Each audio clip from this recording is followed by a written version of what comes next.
So here's some beautiful Swiss chard.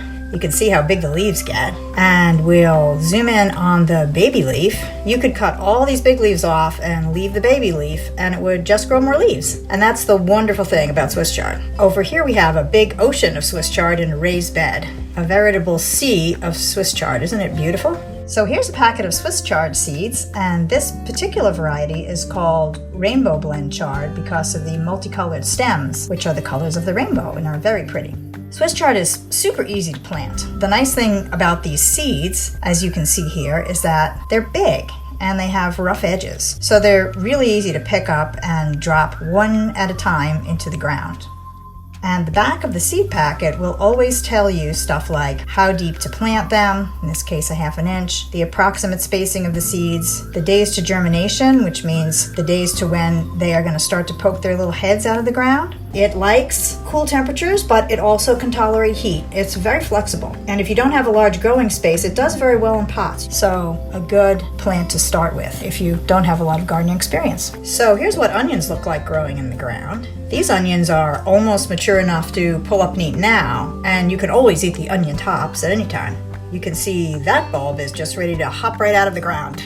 As soon as they start bulging out of the ground like that, you can pull them up and eat them. And we'll be featuring both Swiss chard and onions in our recipe today. A little nutrition info about Swiss chard. It's super low in calories, and a cup of Swiss chard provides over 100% of the recommended RDA for vitamin C, A, and K, so pretty much a nutritional powerhouse. It has several flavonoid antioxidants, which are non-vitamin mineral compounds that are really great for you. One of them has been studied for its beneficial effect of lowering blood pressure and reducing inflammation. You can saute it and mix it into your scrambled eggs. You can throw it into soups and stews, toss it into smoothies, casseroles, pasta dishes, and you can also, of course, just eat it raw, mixed into a salad. Now we're going to make our recipe of Swiss chard with cannellini beans and caramelized onions. This is a super easy and tasty dish, and here are the ingredients that you'll need for it. A bunch of Swiss chard, an onion, cooked cannellini beans or any kind of canned bean, salt and pepper to taste, some oil, an olive oil canola oil mix. Canola oil is better to cook on high heat with. Olive oil is better to top it off with, and dried cranberries to give it a little sweetness.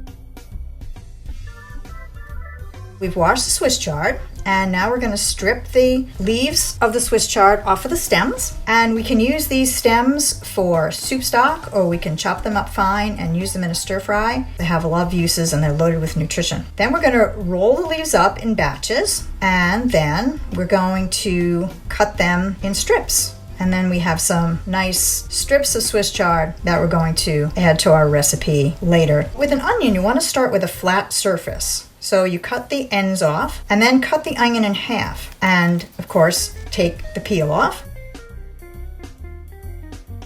For dicing the onion, just don't cut all the way through it. That keeps it together for easy dicing. You can just slice it like so, using a rocker motion with the knife and grabbing way up on this part of the knife. And then we will turn the onion and cut it the other way. And because the onion has layers, it just falls apart. It's super easy.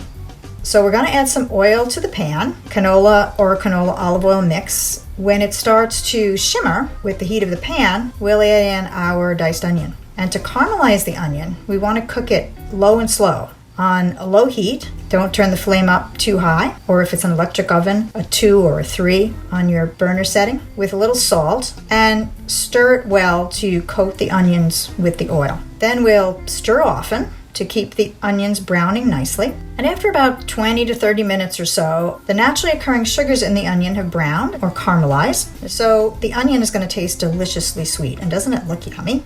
When the onions are nicely caramelized, we'll add the dried cranberries, and once those are mixed in, we'll add those lovely ribbons of Swiss chard that we cut up earlier. Then we're going to mix everything together until the Swiss chard is wilted, which doesn't take very long. It just takes 30 seconds to a minute. Once the Swiss chard is wilted, we'll add the cannellini beans in and stir until they're heated through. You can add a little olive oil to top it off if it seems too dry.